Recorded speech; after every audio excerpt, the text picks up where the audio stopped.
La emisión está comenzando.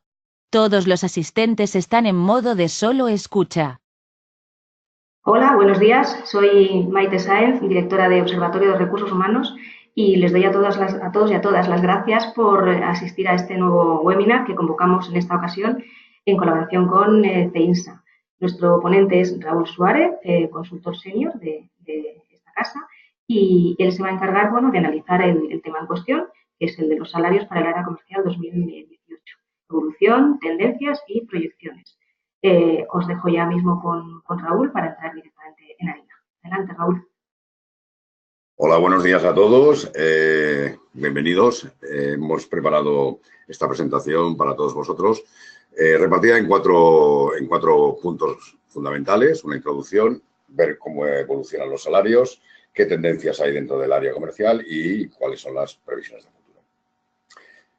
Doy paso ya para empezar y vamos a hacerlo, hablando un poco de que decir que vivimos en un mundo cambiante no es ninguna novedad.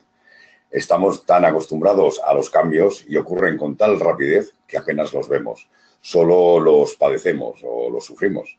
La empresa es uno de esos ámbitos en donde los cambios se han normalizado tanto que hasta se han creado disciplinas específicas. Por ejemplo, la gestión del cambio. Seguro que habrá quien afirme que el mundo de la empresa o el mundo en general siempre ha estado en permanente evolución. En cambio, habrá otros que consideran que vivimos en una época excepcional, en la que la globalización, la tecnología y una serie de profundos cambios sociales están creando una incontrolable tormenta perfecta, vamos a decirlo así. Lo que hasta ayer funcionaba y nos ayudaba a avanzar a todos, hoy simplemente es obsoleto. La razón es bastante simple. Las reglas de este juego han cambiado y están cambiando. Un poco para observar estos cambios es preciso empezar por los componentes macroeconómicos. Aquí lo que hacemos es que la recuperación, podríamos decir que es innegable en términos macroeconómicos, sí es cierto, pero la realidad microeconómica, que es la que nos afecta a nivel organizacional, es que no todos se benefician por igual de este crecimiento. España hoy es capaz de producir lo mismo que antes de la crisis, pero empleando para ello a menos trabajadores y gastando menos en salarios. Esta situación refleja una clara ganancia de competitividad de las empresas, que ha sido útil para corregir los excesos pre-crisis y también los de la crisis, pero que también carga el coste sobre los asalariados. La pérdida de peso de las remuneraciones en el conjunto de España respecto al Producto Interior Bruto tiene que ver por entero con una disociación entre el crecimiento de la productividad por persona ocupada y la remuneración media percibida por cada una de ellas.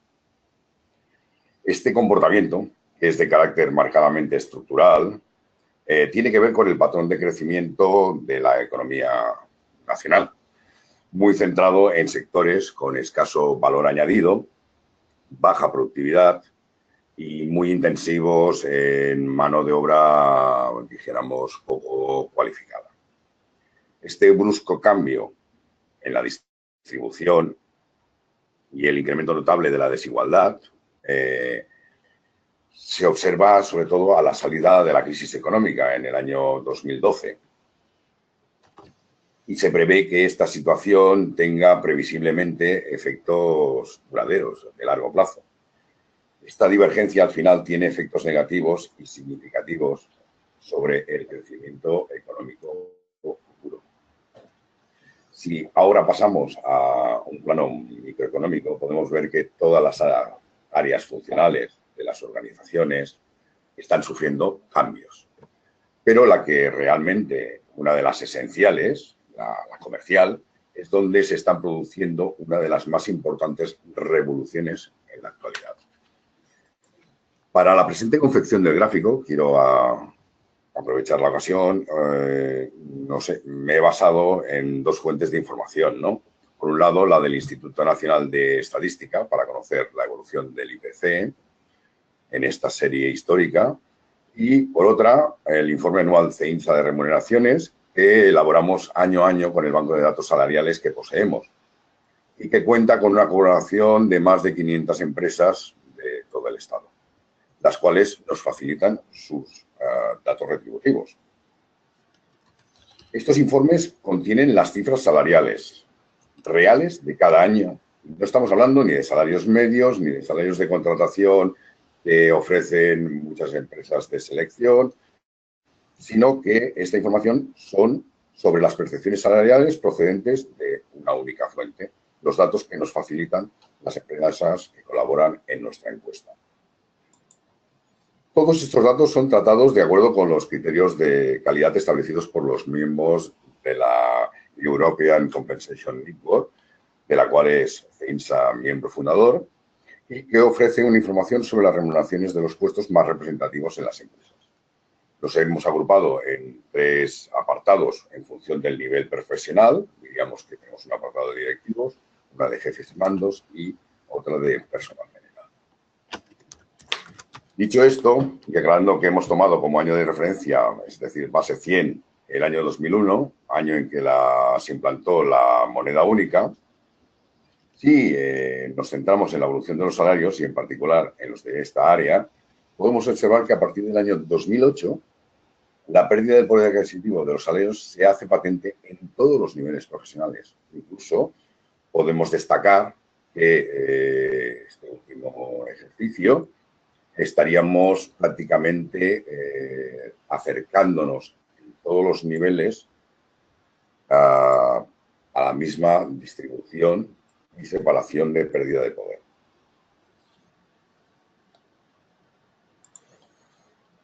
La situación se generaliza en el conjunto del Estado, si bien el grado de intensidad no es el mismo, ya que las zonas difieren por su estructura demográfica y también por su estructura productiva.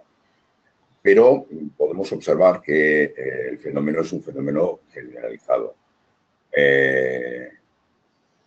Estos datos son referentes al año 2016 y podemos ver, por ejemplo, las diferencias que tenemos entre las diferentes zonas que nosotros repartimos. Como podemos observar, siempre la zona de directivos estaría entre las bandas entre 70 al 115.000, contra que los mandos intermedios se moverían entre los 60 y algo a los 40 y tantos, y finalmente los mandos, el personal general, perdón, estaría en franjas que no superarían los 35.000 aproximadamente. Para ver las tendencias, hemos creído necesario, con el fin de poder responder mejor a las necesidades actuales del mercado, y sobre todo especialmente a los clientes, las organizaciones se encuentran en la necesidad de efectuar cambios estructurales en las mismas. Esto lo vamos a ver a través del perfil del cliente, del área comercial y de los nuevos perfiles que se barajan en este momento. Las tendencias del área comercial. En estos últimos años, los cambios en la estructura del consumo han tenido consecuencias muy importantes, ya que la rápida penetración de las nuevas tecnologías de comunicación y las de información y o difusión, ya sea a través de móviles, tablets, internet, etcétera, han provocado cambios en el comportamiento de los clientes y sobre todo en sus hábitos. Este mayor acceso a la información sobre productos y servicios, a sus cualidades, permiten realizar comparaciones entre diferentes ofertas y conocer los comentarios incluso y consejos de otros clientes. Todo ello de una forma muy rápida y con un coste escasísimo. Hasta no hace mucho, el cliente era un destinatario final de la información o del producto. Pero con la aparición de estos nuevos canales de venta, todo este reflejo se ha transformado, estos clientes se han transformado en administradores, incluso en productores de información, de contenidos, de tendencias y de valor. Esto supone un reto para el desarrollo del comercio online, como para la actividad comercial tradicional. Ambas se ven afectadas, ya que da lugar a nuevas estrategias comunicativas y a un cambio en las estrategias existentes comerciales y de marketing de todas las organizaciones. Todo al final, todo este perfil de cliente nos lleva a compradores mucho más autosuficientes, mejor informados, mayor conectados, con una capacidad de compra diferencial respecto a la que veníamos observando. Esto ha influido en el área comercial, evidentemente. Este nuevo escenario supone unos cambios importantes en el modelo de relación de las organizaciones con los clientes, en los canales comerciales y en las propias organizaciones, así como en la gestión de los recursos humanos. Este entorno digital, la información se transforma en una especie de, dijéramos, materia prima o un conjunto de bienes económicos que resuelven la situación. Luego tenemos que la evolución de estos perfiles profesionales ha favorecido cambios organizativos, sociales y tecnológicos. Bueno, yo estoy haciendo otras cosas. No, pero toma, mira. Pero se exige mayor formación técnica para dar valor añadido a las ventas. Conocimientos y competencias digitales. Véase marketing digital, posicionamiento SEO y SEM, análisis de datos. En definitiva, puestos que investiguen, seleccionen e impulsen el desarrollo de productos de las organizaciones. Sobre todo relacionando marketing y ventas de una manera muy al unísono. Esto incorporan profesionales en puestos intermedios y de responsabilidad, pero también en los puestos de personal general y en relación con el auge del comercio electrónico, también se busca una mayor especialización y perfiles centrados en la atención al cliente o en el servicio de ventas a nuevas dimensiones. Al final, la tendencia actual es convertir la venta en una experiencia, lo que llamamos Customer Experience, que está revitalizando toda esta área comercial. Ay, que está Barcelona. Anda. Voy a ver por ahí. Hasta ahora, en la mayoría de las organizaciones se paga una parte de la retribución en fijo y el resto en variable, solo teniendo en cuenta el volumen de ventas. Una forma de retribución que provoca inequidades entre colaboradores y daña el recorrido económico de muchas de las organizaciones. Sucede a menudo que tanto en pequeñas y medianas empresas de servicios, los comerciales venden mucho. Tienen una fidelización en su momento de unos clientes y, lógicamente, se llevan a veces unas comisiones excesivamente desproporcionadas cuando ya prácticamente no están haciendo ningún esfuerzo con esos clientes. Realmente, esas retribuciones son vistas como un agravio comparativo para el resto de los componentes del área. Pues ellos sí que han traído al cliente, pero quien lo está realmente fidelizando muchas veces es el servicio de atención y, por contra, estos no perciben profesional. Por eso es necesario proporcionar flexibilidad al sistema retributivo. Al tiempo que, de alguna manera, nos adaptamos a los vaivenes económicos, ya que la remuneración variable transforma una parte de los costes salariales en variables, vinculando, y el diseño es correcto, lógicamente, su cuantía a la marcha económica y a otros indicadores de eficacia de la organización. La retribución variable debe aportar la estrategia de las organizaciones y garantizar que el coste salarial se adecue a los flujo económicos de las empresas. Es lógico que la retribución variable se considera hoy como uno de los sistemas que garantizan esa estabilidad, ¿no? Pero no es menos cierto que necesitan el soporte y la ayuda de todo el sistema de control de gestión para que nos facilite la información, oriente o nos permita la orientación para un óptimo funcionamiento. En definitiva, cambiar las métricas que determinan el pago de incentivos. En lugar de primar los resultados individuales a corto plazo, por ejemplo, las ventas trimestrales en una zona geográfica determinada, las nuevas métricas que determinen los incentivos deben reflejar el resultado operativo anual de la empresa y el esfuerzo individual que contribuye a los resultados de ese individuo o del equipo que participa en las diferentes fases del proceso de reunión. Cambiar la proporción existente entre salario fijo y variable. Y, por otro lado, las empresas deben mantener un incentivo específico a los comerciales, pero que, sin dejar de ser razonable, sea menor que las tendencias que existían hasta la fecha. Raúl, perdona que te interrumpa, porque tengo una pregunta que quizás sea oportuna hacerla en este momento. Nos dicen si los datos de incrementos salariales que aportáis son de salario fijo, fijo más variable real o fijo más variable máximo. Este sería de salario fijo. De acuerdo. Vale. Respecto al IPC, ¿estamos hablando? Perfecto. Respecto al indicador que teníamos del PIB, lo que hemos hecho ha sido la remuneración de los asalariados de España, que los datos son en total. Vale, perfecto. Solucionada la pregunta. Muy bien. ¿Seguimos? Sí, podéis seguir. Gracias. Siguiendo un poco con lo que comentábamos, aquí en este gráfico podemos observar las tendencias de los salarios promedio del año 2016 en las diferentes zonas que nosotros dentro del informe de remuneraciones dividimos.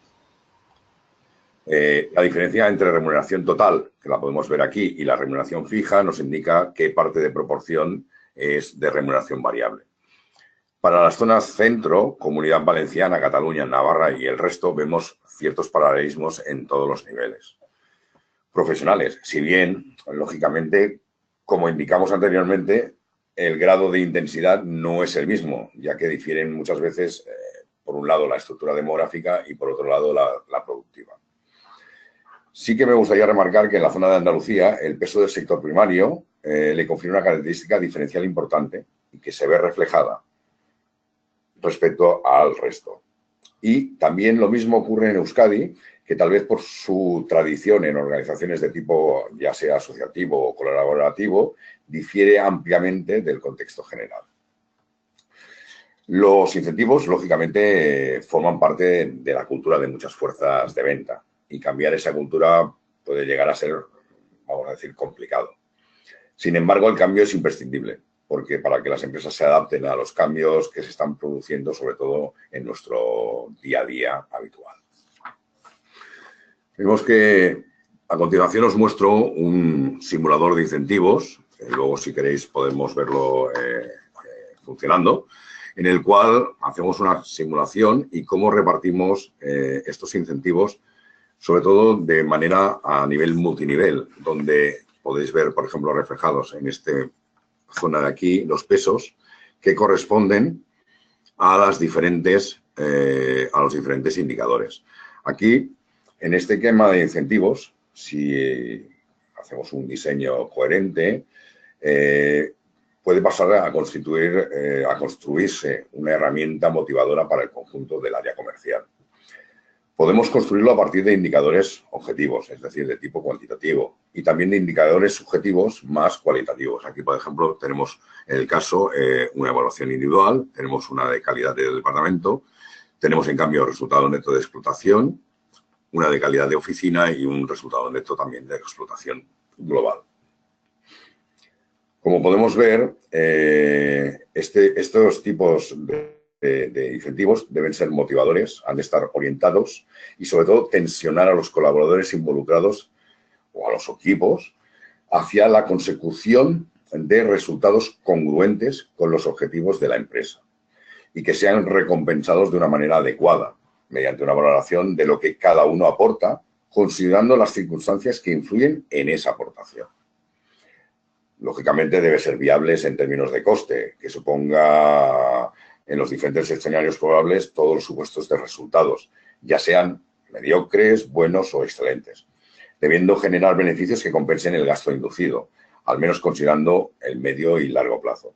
En pocas palabras, el sistema debe autofinanciarse. Debe adaptarse a las peculiaridades de la organización. Esto es muy importante, porque para que sea congruente con los objetivos y cultura de la misma y adecuado en el contexto en que va a ser aplicado, el sistema retributivo debe ser objeto de un desarrollo a medida, no cabiendo, por tanto, la aplicación mimética de recetas de estas que han tenido éxito en otras empresas y lo aplico aquí porque me parece más adecuado. La retribución variable no es un instrumento para reducir los costes salariales en valores absolutos, pero por el contrario, bien diseñado sí que reduce el peso relativo de la masa salarial en estos resultados. Al final es un ganar-ganar, pues el éxito del sistema solo se consigue si ambas partes, organización y colaboradores, salen beneficiados. Hasta aquí lo que sería la presentación. Si queréis os enseño, ahora paso a mostraros el simulador, donde podemos ver un salario que podemos modificar y que podemos observar con diferentes parámetros. Podemos establecer incentivos o porcentajes diferenciados que nos van a dar una consecución de objetivos en un momento estándar. En el umbral sería la zona de inicio de ese pago de incentivos, y la zona techo, que sería la tope, donde seguiríamos pagando. En función de los valores reales que pudiéramos tener, si hemos tenido un 3, lógicamente, el porcentaje, el porcentaje del objetivo va a descender en función de los resultados que se vayan obteniendo. Esto va a ser, lógicamente, el incentivo real antes de que se pagaríamos en este momento por esta posición en concreto. Cada posición y lógicamente, habría que estudiar cada incentivo para cada puesto de trabajo para que pudiéramos ajustarlo a las condiciones necesarias, teniendo en cuenta que podemos trabajar con objetivos estratégicos a nivel global de compañía, trabajar con objetivos de área o departamento y también con individuales. Lógicamente, en estos individuales pues vamos a tener en cuenta, por ejemplo, pues proyecciones dentro del puesto, es decir, si es junior o senior, si lleva más tiempo, si tiene mayores conocimientos o menores conocimientos, etcétera. Al final, se trata de diseñar un modelo que aproxime tanto, por un lado, los objetivos estratégicos de la compañía y, por otro lado, a los objetivos de beneficio de los colaboradores. ¿Preguntas hasta aquí? Muchas gracias, Raúl. La verdad es que tengo unas cuantas. A ver, empiezo con la primera. En un momento de tu presentación has hablado de las diferencias que pueden haber en los resultados del modelo retributivo para los comerciales que estén en determinadas zonas, por ejemplo, de España, o incluso, hablando en el ámbito internacional, pues en compañías multinacionales. En estos casos, ¿cabe la posibilidad de introducir elementos correctores que garanticen un poco la equidad interna del modelo retributivo para todo el conjunto de los comerciales? Correcto, exactamente. Esto sería un poco lo que os comentaba antes, de tener en cuenta que trabajar, evidentemente, un comercial que esté trabajando en la zona de Madrid frente a una persona que esté trabajando en la zona de Huelva, tenemos que ser equitativos y tendríamos que, evidentemente, considerar ciertos ámbitos, tanto geográficos como de capacidad productiva. Con lo cual, esto nos dará que evitemos pagar en sobreexceso a unos y remunerar poco a otros. Otra más, ¿cómo cabría manejar el equilibrio entre los objetivos individuales y, por ejemplo, otros más de tipo global de la compañía o del equipo? ¿Cómo hay que ponderarlos? Claro, esto lo haríamos a través de la ponderación de los pesos. Es decir, yo puedo generar mayor peso a aquel objetivo, por ejemplo, para directivos, evidentemente que estarán más orientados al cumplimiento de ellos.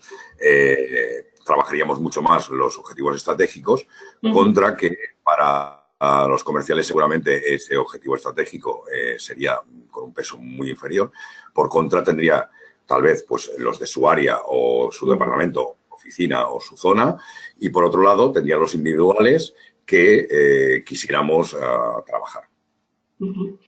A ver, tengo aquí otra. Un momentín. ¿Cuál sería el peso, dice, de empresas industriales en el informe de las 500 empresas que participan en vuestro estudio?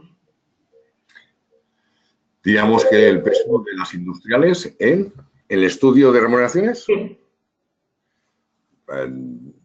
No te sabría este dato concreto, pero yo te diría que tal vez estaríamos hablando de un 50-55. Y en es que esta pregunta no la entiendo muy bien, porque dice, ¿podemos decir que se mantienen esas diferencias salariales geográficas, pero no se mantienen respecto de qué? No sé muy bien. Si acaso Vale, claro. nos hace una Se aclaración. mantiene. Claro, cuando hemos visto por un lado el gráfico de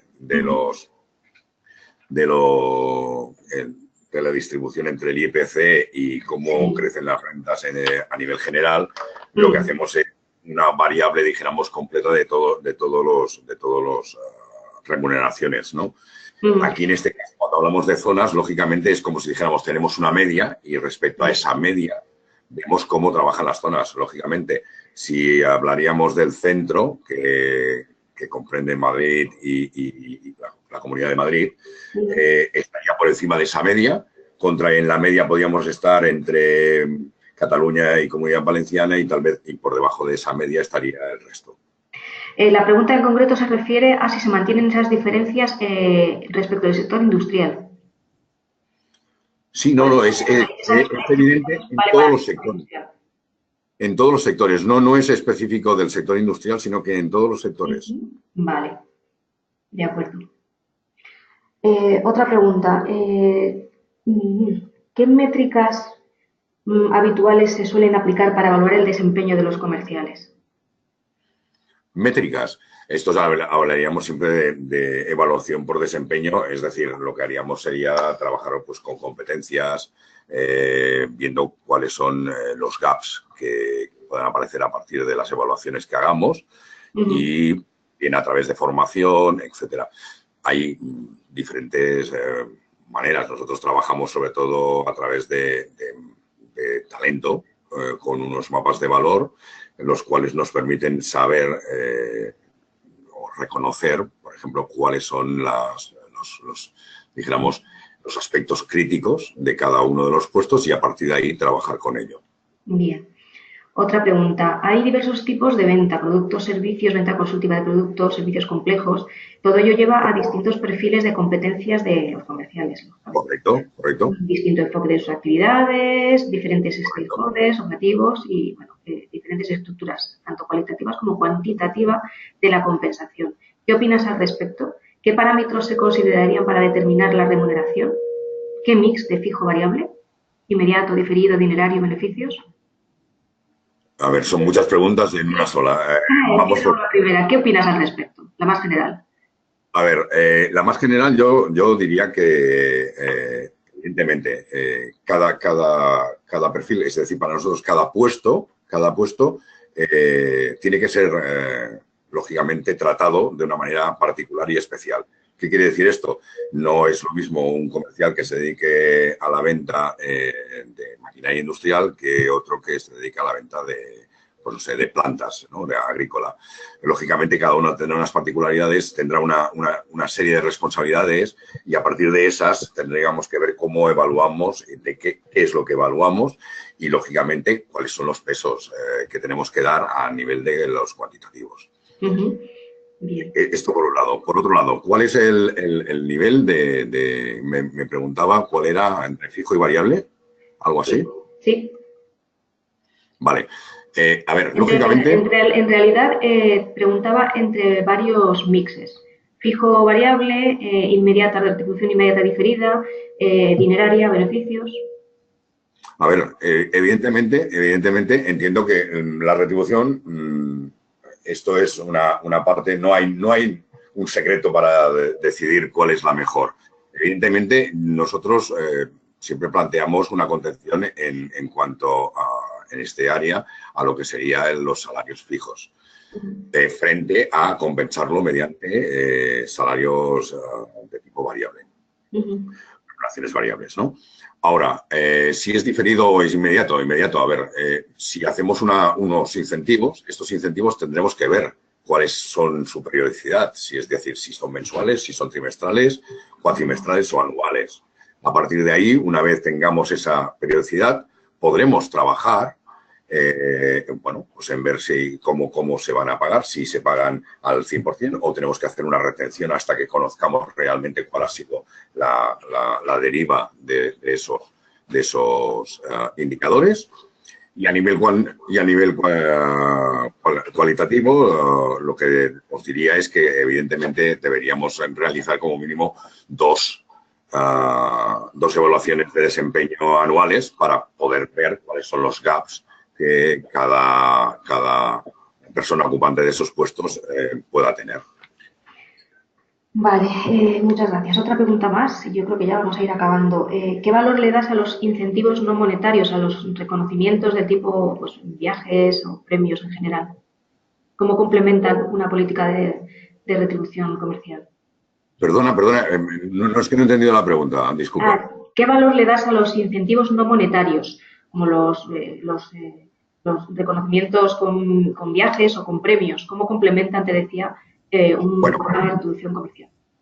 Claro, si lo que estamos hablando es de recompensa total, donde tenemos partes que son más de retribución extrasalarial, ya sea en especie, evidentemente es una parte también del salario emocional. No tenemos que olvidar que trabajamos por un salario, pero también trabajamos por un reconocimiento.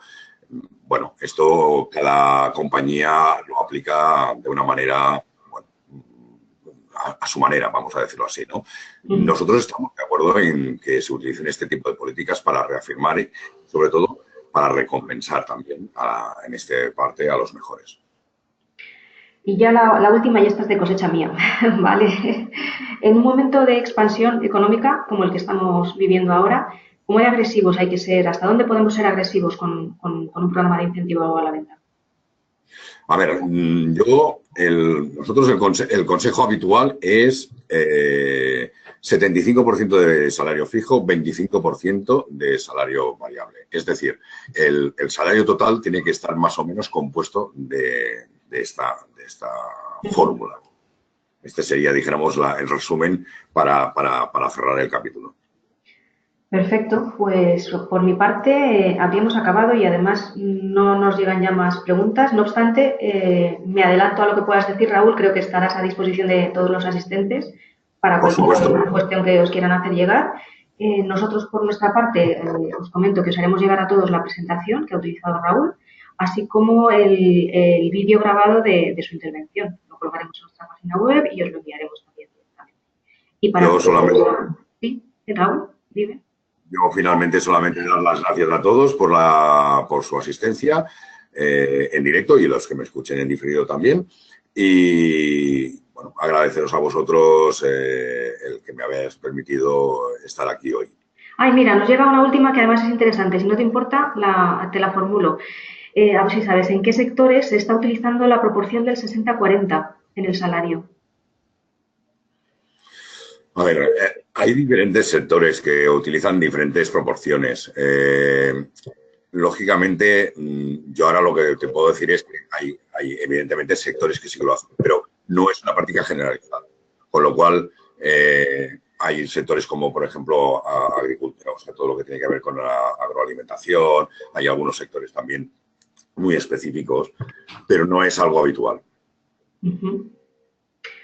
Pues entonces ahora ya sí, ahora ya no hay más preguntas, así es que llegamos al final. Pues muchísimas gracias, Raúl, muchísimas gracias a CEINSA y, por supuesto, a los más de 70 asistentes que hemos tenido hoy, lo cual está muy bien. A todos y un placer. Hasta otra ocasión. Gracias. Saludos. Hasta luego, chao. Adiós.